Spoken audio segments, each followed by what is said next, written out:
Hello student, आप सभी का स्वागत है एग्जाम मंथन चैनल पर। मैं विकास आप सभी का स्वागत करता हूं। हमने लास्ट वीडियो में जो पढ़े थे वो मूल अधिकारों के ऊपर बात की थी और आज की वीडियो भी मूल अधिकारों के ऊपर ही है, क्योंकि फर्स्ट वीडियो हमने इंट्रोडक्शन देखा था और समता का अधिकार और उसके बाद हमने स्वतंत्रता के अधिकार के ऊपर बात की थी और ये देखा था कौन कौन से अनुच्छेद में क्या क्या बातें उल्लेखित हैं और उन अनुच्छेदों को डिटेल में पढ़ा था। जो स्टूडेंट अभी चैनल पर नए हैं वो आई बटन पर जाकर पुरानी वीडियोस देख सकते हैं, जिसके अंतर्गत मैंने प्रस्तावना और मूल अधिकार के ऊपर एक वीडियो बना दी है। जाइए इस वीडियो के बाद उन्हें जरूर देखना। और जो स्टूडेंट अभी वीडियो देख रहे हैं, जिन्होंने फर्स्ट पार्ट भी देखा था, उन्हें पता है कि मैंने नोट्स डाल दिए थे टेलीग्राम चैनल पर इस वीडियो के और पहली वाली वीडियो दोनों के। तो जो अभी स्टूडेंट नए हैं उन्हें मैं बता देता हूं, डिस्क्रिप्शन में लिंक है, वो जा सकते हैं, वहां से टेलीग्राम चैनल ज्वाइन कर सकते हैं और नोट्स डाउनलोड करके बड़ी आसानी से इस लेक्चर को कंप्लीट कर सकते हैं। आपका काम है केवल जो मेरे लेक्चर्स आ रहे हैं उन्हें अच्छे से अपना टाइम देना, सुनना, एक दो बार देख लेना काफ़ी रहेगा, क्योंकि मैं अपने हैंड रिटन नोट्स लगातार डाल रहा हूं टेलीग्राम चैनल और व्हाट्सएप ग्रुप पर। तो आप जाइए और ज्वाइन कर लीजिए। बहुत बच्चों का ये डाउट आ रहा है कि प्रिंटेड नोट्स कब तक मिलेंगे। देखिए, आपको 1-1.5 हफ्ते वेट करना पड़ेगा। प्रिंटेड नोट्स जल्दी ही सभी सब्जेक्टों के मैं रेगुलर डालना शुरू कर दूंगा, ठीक है। तो आपको बस 1 हफ्ते का वेट करना है, 1 से 1.5 हफ्ते का वेट। उसके बाद आपको रेगुलर टेलीग्राम चैनल पर मेरे प्रिंटेड नोट्स मिलते रहेंगे, नोट्सों के जो मेरे हैंड रिटन नोट्स हैं, ठीक है। तो आज की हम वीडियो शुरू करते हैं, जिसके अंतर्गत हम शुरू करेंगे शोषण के विरुद्ध अधिकार से और आज मूल अधिकारों को कंप्लीट कर लेंगे। और जो नेक्स्ट वीडियो होगी उसके अंतर्गत हम प्रस्तावना व मूल अधिकारों से जो क्वेश्चन बनते हैं उन्हें कंप्लीट करेंगे, जो एग्जामों में पूछे गए हैं प्रीवियस ईयर, और एनसीईआरटी के कुछ इंपॉर्टेंट क्वेश्चन हम इंक्लूड करेंगे, ठीक है। तो आपका काम है बस वीडियो को अच्छे से सुनते रहना और समझते रहना। क्वेश्चन की भी पीडीएफ आपको मिल जाएगी टेलीग्राम चैनल पर। तो आइए आज की वीडियो शुरू करते हैं। सबसे पहले हम देखते हैं शोषण के विरुद्ध अधिकार। देखिए, शोषण के विरुद्ध अधिकार के अंतर्गत जो सबसे पहला क्वेश्चन बनेगा वो इसी प्रकार बनेगा कि शोषण के विरुद्ध अधिकार जो है हमारे, उसके अंतर्गत कौन कौन से अनुच्छेद आते हैं। तो उसके अंतर्गत हमारे 2 अनुच्छेद आते हैं, अनुच्छेद 23 और अनुच्छेद 24। कौन कौन से? अनुच्छेद 23 और अनुच्छेद 24 हमारे शोषण के विरुद्ध अधिकार के अंतर्गत आते हैं। सबसे पहले देखते हैं अनुच्छेद 23 क्या कहता है। अनुच्छेद 23 कहता है मानव के दुर्व्यापार और बालाश्रम पर रोक। यहां से 2 वर्ड हमें देखने को मिलते हैं, बालाश्रम और दुर्व्यापार। जैसा कि अनुच्छेद 23 कहता है कि मानव के दुर्व्यापार और बालाश्रम पर रोक। देखिए, बालाश्रम को बाल श्रम से रिलेट ना करें, दोनों में जमीन आसमान का अंतर है। अभी हम देखेंगे इन वर्ड्स का मतलब क्या है। सबसे पहले देखते हैं दुर्व्यापार। दुर्व्यापार का आप जैसे जैसे मतलब समझेंगे, दुर और व्यापार मतलब उनका व्यापार करना।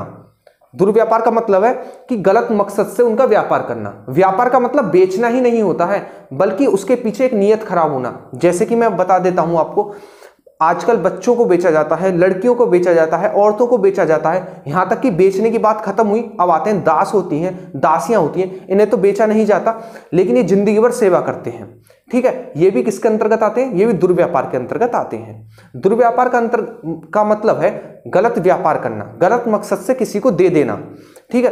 देखो, दास भी किसी के अंडर रह रहा है, उसे किसी की गुलामी कर रहा है। किस वजह से कर रहा है? क्योंकि उसके परिवार वालों ने की होगी, ठीक है, इसलिए गुलामी कर रहा है, या फिर उस पर कर्ज होगा। तो ये सब क्या है? दुर्व्यापार है, ठीक है। किसी का आप शोषण नहीं कर सकते, इसीलिए दुर्व्यापार जो है शोषण के अंतर्गत आता है।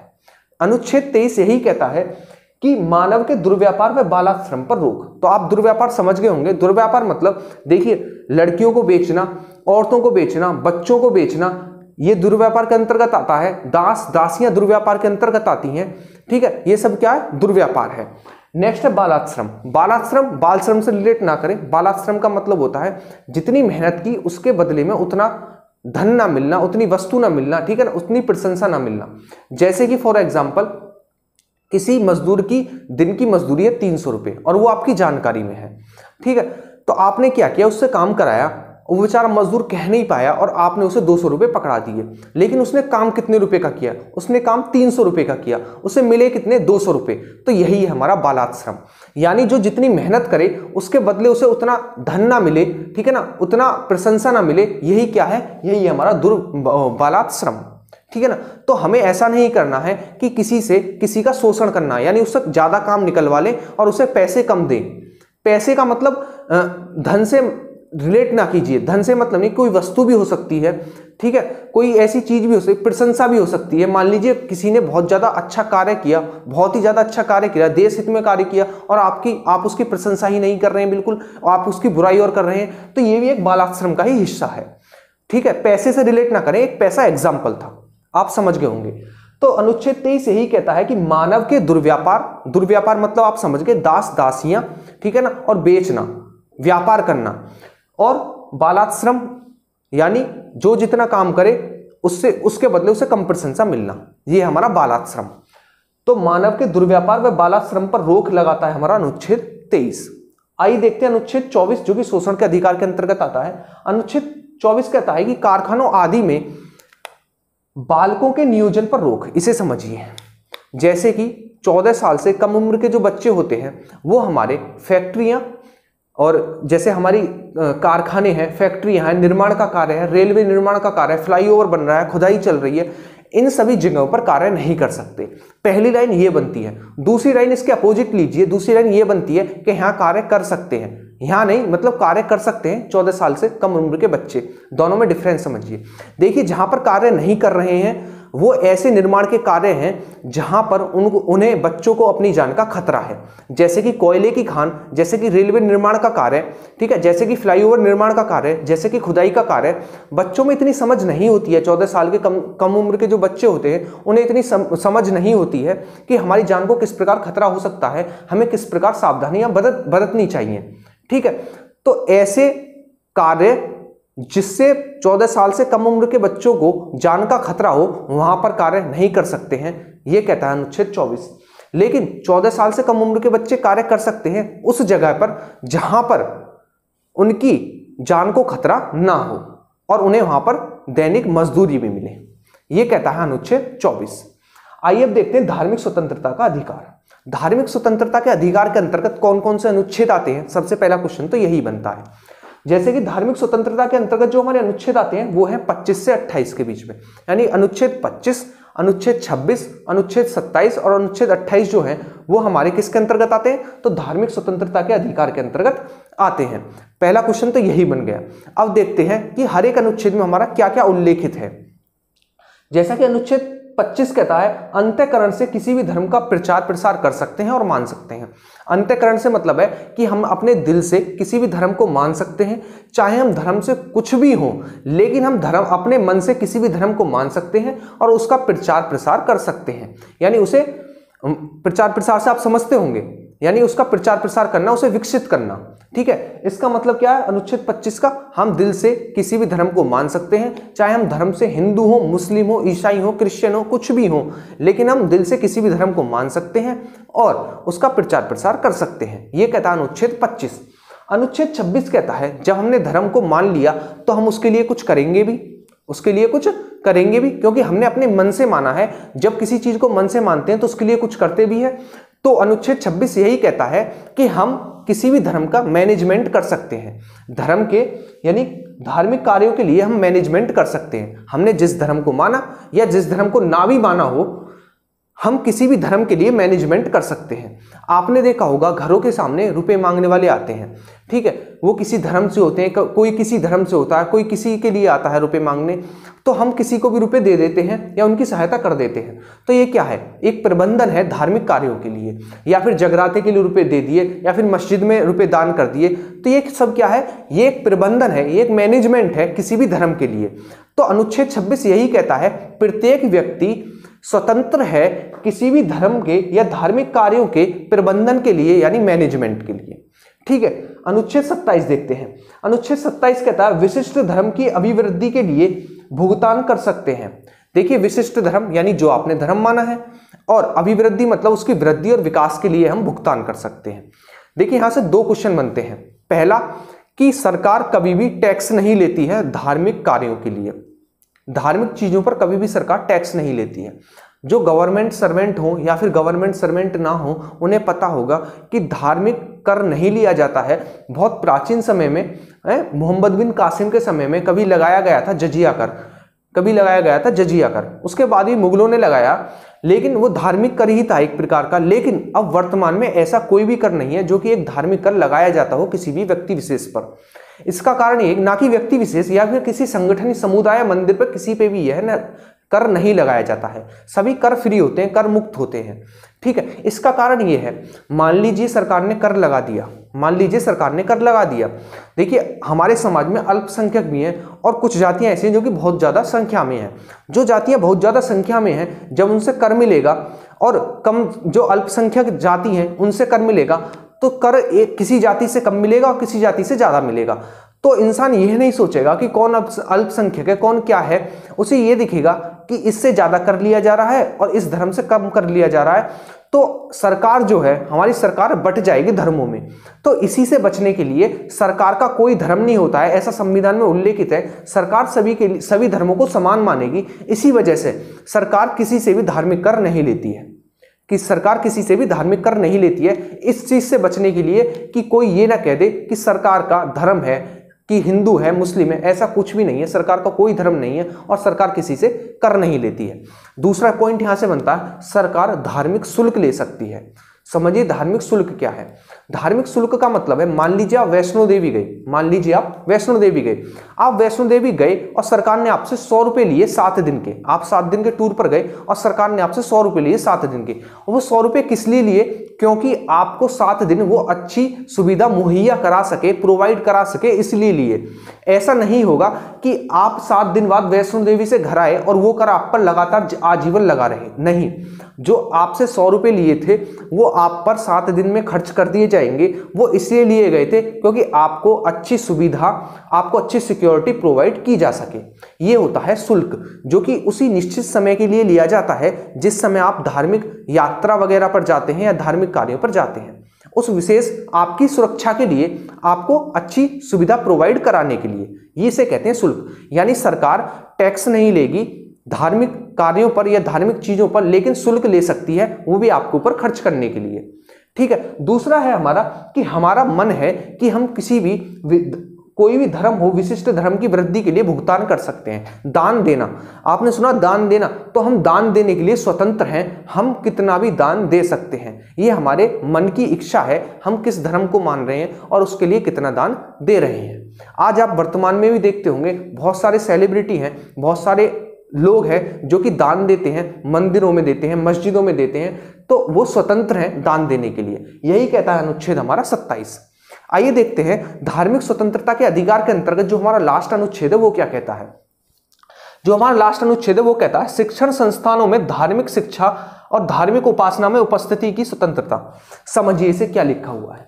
सबसे पहली चीज, जो संस्था छोड़िए आप, ये समझिए जो जितनी भी सरकारी संस्थाएं हैं उनमें कभी भी धार्मिक शिक्षा नहीं दी जाएगी, उनमें कभी भी धार्मिक शिक्षा नहीं दी जाती है। प्रार्थना अलग चीज है, प्रार्थना करना अलग चीज है, वो धार्मिक शिक्षा नहीं है, वो एक केवल प्रार्थना है। ठीक है, यानी जो सरकारी संगठन है, ठीक है ना, जितने भी सरकारी संगठन है उनमें कभी भी धार्मिक शिक्षा नहीं दी जाएगी।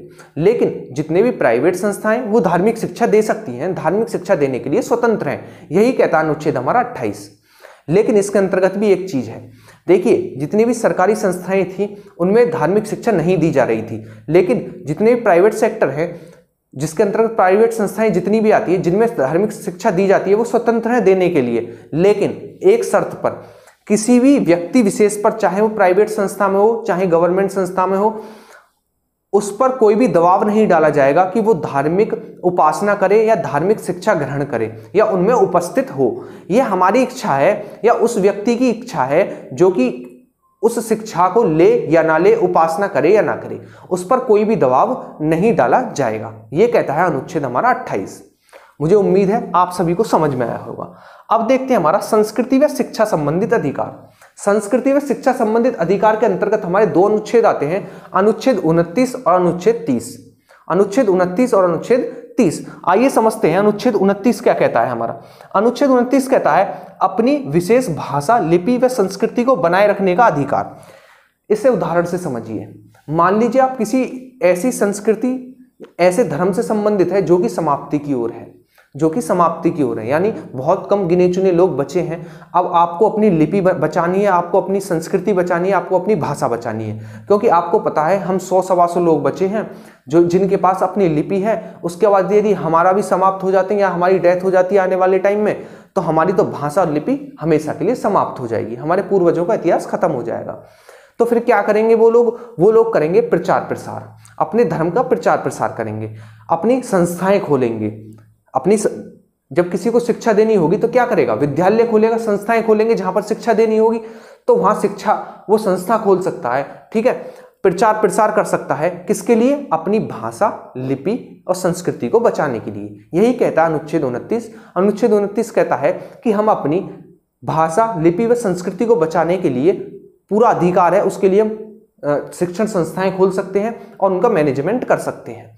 ठीक है, ये कहता है अनुच्छेद 29।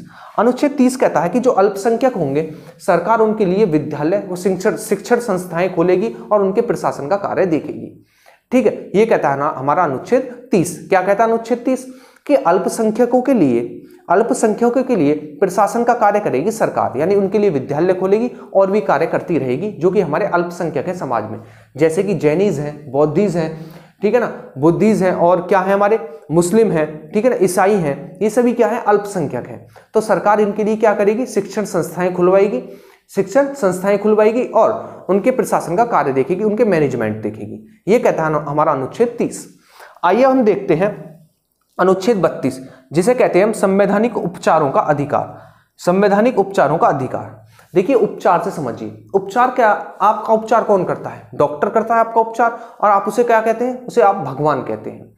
ठीक है, आपका उपचार कौन करता है, भगवान करता है, भगवान नहीं डॉक्टर करता है। तो इसीलिए अनुच्छेद 32 में ये चीज उल्लेखित है, संवैधानिक उपचारों का अधिकार। इसी वजह से जो हमारे भीमराव अंबेडकर जी थे, उन्होंने अनुच्छेद 32 को संविधान की आत्मा कहा है, क्योंकि आत्मा की रक्षा जिस प्रकार डॉक्टर करते हैं उसी प्रकार हमारे मूल अधिकारों का उपचार यानी इलाज जो करता है वो अनुच्छेद 32 करता है। और अनुच्छेद 32 किस प्रकार करता है, मान लीजिए आपके किसी भी जो आपका मूल अधिकार है उसका हनन होता है, तो आप डायरेक्ट डॉक्टर के पास जा सकते हैं, यानी सुप्रीम कोर्ट और हाई कोर्ट के पास जा सकते हैं। यहां पर हमारे डॉक्टर सुप्रीम कोर्ट और हाई कोर्ट हैं। इसी वजह से डॉक्टर भीमराव अंबेडकर ने अनुच्छेद 32 को संविधान की आत्मा कहा है। ठीक है, जैसे कि अनुच्छेद 32 में उल्लेखित है, यदि किसी व्यक्ति के जो हमारे मूल अधिकार हैं उनका हनन होता है तो हम डायरेक्ट सुप्रीम कोर्ट और हाई कोर्ट जा सकते हैं। फॉर एग्जाम्पल कोई भी मूल अधिकार ले लेते हैं, उसका हनन कर देख लेते हैं। जैसे कि हमने अनुच्छेद 23 ही ले लिया। ठीक है, अनुच्छेद 23, मान लीजिए बालाश्रम, आपको रख लिया दास बनाकर और आपको ना तो खाने के लिए दे रहे हैं ना वो आपको मजदूरी दे रहे हैं, तो ये क्या हुआ, आपका मूल अधिकार का हनन हो रहा है, क्योंकि अनुच्छेद 23 कहता है कि दुर्व्यापार और बालाश्रम पर रोक लगानी है। ठीक है, अब आपके किसका हुआ, आपके अनुच्छेद 23 का हनन हुआ, जो कि एक आपका मूल अधिकार है, तो आप डायरेक्ट सुप्रीम कोर्ट और हाई कोर्ट जा सकते हैं। जब आप सुप्रीम कोर्ट या हाई कोर्ट जाएंगे तो सुप्रीम कोर्ट 5 प्रकार की रिट जारी करता है, 5 प्रकार की रिट जारी करता है, जो कि एग्जाम में बहुत ज्यादा पूछी जाती हैं। वो रिट कौन कौन सी है उन्हें हम समझ लेते हैं एक बार। वो रिट है हमारी 5, बंदी प्रत्यक्षीकरण, परमादेश, प्रतिषेध, उत्प्रेषण और अधिकार प्रेक्षा। ठीक है, दोबारा से रिपीट करता हूं, बंदी प्रत्यक्षीकरण, परमादेश, प्रतिषेध, उत्प्रेषण और अधिकार प्रेक्षा। ये हमारी 5 प्रकार की रिटें जो कि सुप्रीम कोर्ट जारी करता है। अब एक एक को देखते हैं। बंदी प्रत्यक्षीकरण क्या कहता है, बंदी से मतलब आप समझ गए होंगे, जैसे कि किसी व्यक्ति को पुलिस ने पकड़ लिया, बंदी बना लिया। आगे लिखा है प्रत्यक्षीकरण, यानी उसका प्रत्यक्ष यानी हमारे सामने प्रकट करना। ऐसे कहता है हाई कोर्ट या सुप्रीम कोर्ट। यानी यदि कोई व्यक्ति बंदी बना लिया जाता है, बंदी यानी पुलिस के द्वारा पकड़ लिया जाता है, तो सुप्रीम कोर्ट और हाई कोर्ट कहते हैं कि हमें उसे हमारे सामने प्रत्यक्ष कीजिए, हमारे सामने प्रकट कीजिए, क्योंकि यदि वो निर्दोष होगा तो उसे जल्द से जल्द छोड़ा जा सके। ऐसा ना हो कि वो निर्दोष हो और उसे आप 10 दिन कस्टडी में रखें, उसके साथ मारपिटाई करें और बाद में पता चला ये तो निर्दोष था। यही कारण है कि बंदी प्रत्यक्षीकरण के तहत कहा गया है, सुप्रीम कोर्ट व हाई कोर्ट ने कहा है कि जो भी बंदी होगा उसे 24 घंटे के अंदर हमारे सामने प्रत्यक्ष यानी प्रकट करना होगा। यदि आप प्रकट या प्रत्यक्ष हमारे सामने लेकर नहीं आ पाते हैं तो आपको हमसे अनुमति लेनी होगी, और इन 24 घंटे के अंदर आपको याद रखना है आने जाने का समय काउंट नहीं होता है। ठीक है, ये कहता है हमारा बंदी प्रत्यक्षीकरण, जो कि 5 रिटों के अंदर है। पहली रिट है बंदी प्रत्यक्षीकरण। दूसरा है परमादेश। परमादेश का मतलब है कि हम आदेश देते हैं अपने कार्यों को अच्छे से करो। जैसे कि सुप्रीम कोर्ट कहेगा हाई कोर्ट से, अगर उसे लगता है कि उसके जो हाई कोर्ट है वो अच्छे से कार्य नहीं कर रहा है, तो सुप्रीम कोर्ट क्या कहेगा, परम आदेश, यानी हम आदेश देते हैं अपने कार्यों का निर्वहन अच्छे से कीजिए। ये कहता है हमारा परमादेश। ठीक है।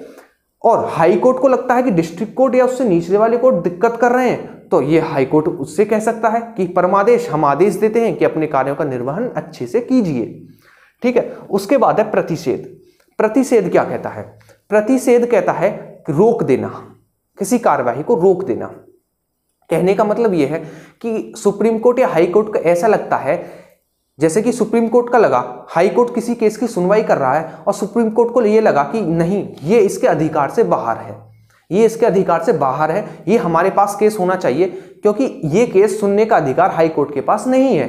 तो सुप्रीम कोर्ट क्या कहेगा, उससे तुरंत रिट जारी करेगा प्रतिषेध की, जिसके अंतर्गत प्रतिषेध का मतलब है कि जो आप सुनवाई कर रहे हैं उसे तुरंत रोक दीजिए, तुरंत रोक दीजिए। ये कहता है हमारा प्रतिषेध। ठीक है। ऐसा ही है अगर हाई कोर्ट को ऐसा लगता है कि डिस्ट्रिक्ट कोर्ट वगैरह या उसके अधीनस्थ न्यायालय जो है उसे लगता है कि उसके अधिकार से बाहर है ये केस हमारे पास होना चाहिए, बड़ा केस है, तो तुरंत हाई कोर्ट क्या जारी कर सकता है, तुरंत हाई कोर्ट प्रतिषेध जारी कर सकता है। प्रतिषेध के अंतर्गत मतलब तुरंत कार्यवाही रोक दीजिए यहीं पर। यदि आज आप कार्यवाही कर रहे हैं, अगर 12 बजे सुनवाई है, आप 12 बजे बैठ चुके हैं, अगर प्रतिषेध जारी हो जाता है तो तुरंत कार्यवाही रोकनी पड़ेगी।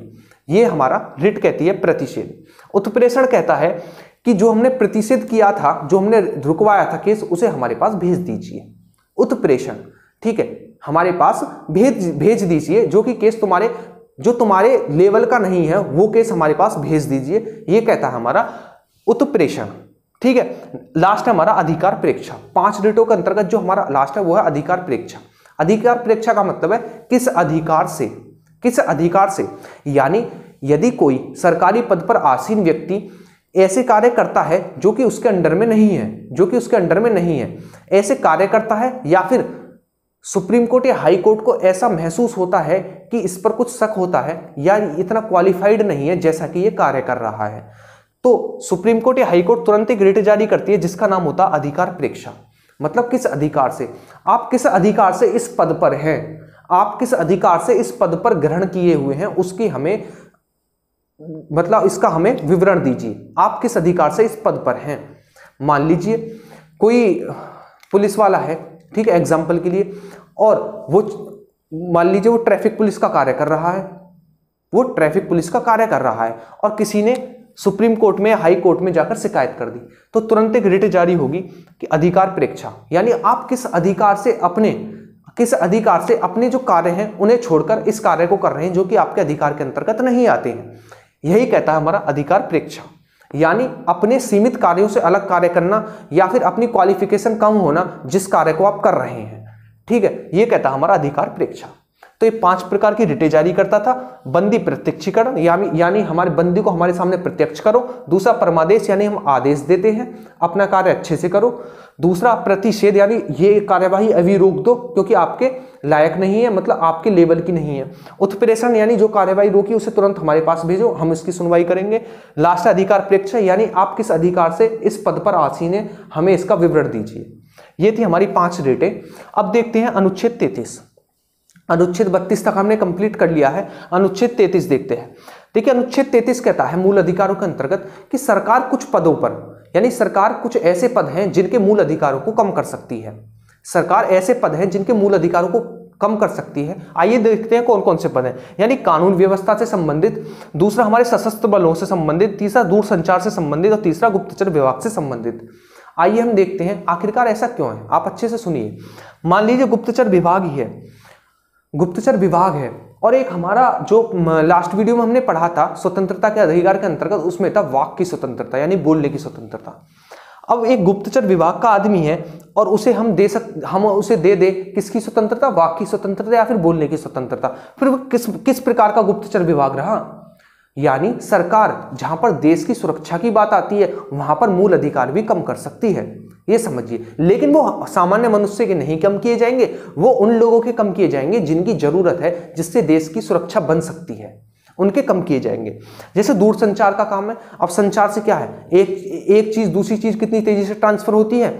यदि उनके मूल अधिकार कम ना किए जाएं, उन्हें भी वाक की स्वतंत्रता दे दी जाए, घूमने की स्वतंत्रता दे दी जाए, तो क्या होगा, हमारी जो गुप्तचर विभाग है वो तो जाएगा ही जाएगा। दूरसंचार में हमारी क्या चीज चली जाएंगी, हमारे देश की कुछ लीकेज हो सकती है, ठीक है ना, और देश खतरे में आ सकता है। यही कारण है कि हमारे कानून व्यवस्था, सशस्त्र बल, दूरसंचार और गुप्तचर विभाग जो है, ऐसे ही कुछ और भी पदों पर सरकार क्या कर सकती है, उनके मूल अधिकारों को कम कर सकती है, ठीक है, देश की सुरक्षा के लिए। ऐसा कोई मकसद नहीं होता कि कम करेगी, ठीक। अनुच्छेद 34 क्या कहता है, अनुच्छेद 34 कहता है कि जब सैनिक शासन लग जाए यानी मार्शल लॉ लग जाए, मार्शल लॉ लगने पर क्या होता है, मूल अधिकार कम किए जा सकते हैं, ठीक है।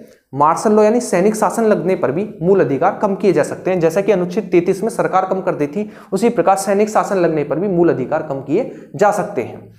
इसे मार्शल लॉ भी कहते हैं। पूछा जा सकता है कि मार्शल लॉ किस अनुच्छेद के अंतर्गत आता है, तो अनुच्छेद 34 के अंतर्गत आता है हमारा मार्शल लॉ। यानी मार्शल लॉ का मतलब है सैनिक शासन, यानी सैनिक शासन लग जाए।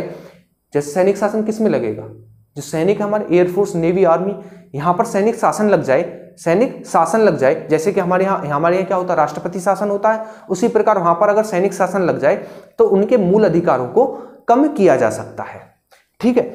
जैसा कि हमारा जब राष्ट्रपति शासन लगता है तो हमारा अनुच्छेद कौन कौन सा बचता है, अनुच्छेद 20 और 21 बचता है, बाकी जितने भी अनुच्छेद हमारे मूल अधिकार के अंतर्गत खत्म हो जाते हैं। उसी प्रकार जब सैनिक शासन लगता है अनुच्छेद 34 के अंतर्गत, तो वहां पर भी मूल अधिकार खत्म हो जाते हैं, कम हो जाते हैं। उसके बाद देखते हैं जो कि हमारा लास्ट अनुच्छेद है मूल अधिकारों के अंतर्गत, वो है अनुच्छेद 35। सब कुछ पढ़ लिया, अब बात आती है अनुच्छेद 35 की। अनुच्छेद 35 कहता है कि मूल अधिकारों पर कानून बनाने का अधिकार जो होगा, मूल अधिकारों पर कानून बनाने का अधिकार जो होगा वो संसद के पास होगा। किसके पास होगा, संसद के पास होगा। आप अब बोलेंगे कि अभी तक तो अनुच्छेद 32 में क्या कहा गया था कि ये सब कुछ कौन देखेगा, सुप्रीम कोर्ट, हाई कोर्ट देखेगा। लेकिन सुप्रीम कोर्ट, हाई कोर्ट केवल रक्षा कर रहा था, केवल रक्षा कर रहा था, लेकिन नियम जो कानून बनाएगा वो संसद बनाएगा। संविधान क्या देखेगा, क्या संसद ने जो नियम कानून बनाए हैं क्या वो सही हैं, वाकई में लागू करने लायक है। यदि वो लागू करने लायक है तो तुरंत उसे सुप्रीम कोर्ट, हाई कोर्ट लागू कर देंगे। लेकिन अगर संसद ने ऐसे नियम कानून बना दिए हैं जो कि लागू करने लायक नहीं है, तो वो लागू नहीं किए जाएंगे हमारे सुप्रीम कोर्ट और हाई कोर्ट के द्वारा, ठीक है। तो अनुच्छेद 35 कहता है कि कानून बनाने का अधिकार जो होगा मूल अधिकारों पर, वो किसके पास होगा, वो संसद के पास होगा। लेकिन उनकी रक्षा का अधिकार जो होगा वो अनुच्छेद 32 के अनुसार वो हमारे सुप्रीम कोर्ट और हाई कोर्ट पर होगा, ठीक है। ये था हमारे मूल अधिकार। मुझे विश्वास है आप सभी को वीडियो अच्छी लगी होगी। जिन जिन स्टूडेंट को वीडियो अच्छी लगी है वो लाइक कर दे, और जो अभी चैनल पर नए हैं वो चैनल को सब्सक्राइब कर ले।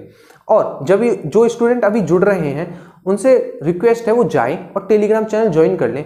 उससे क्या होगा कि आपको नोट्स प्रॉपर मिलते रहेंगे टाइम टू टाइम, ठीक है।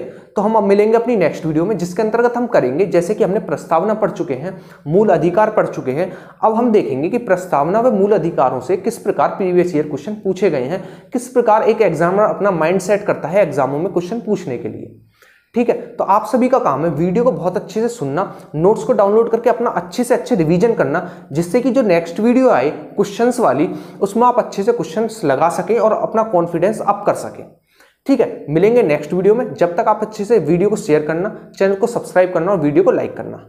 Thank you.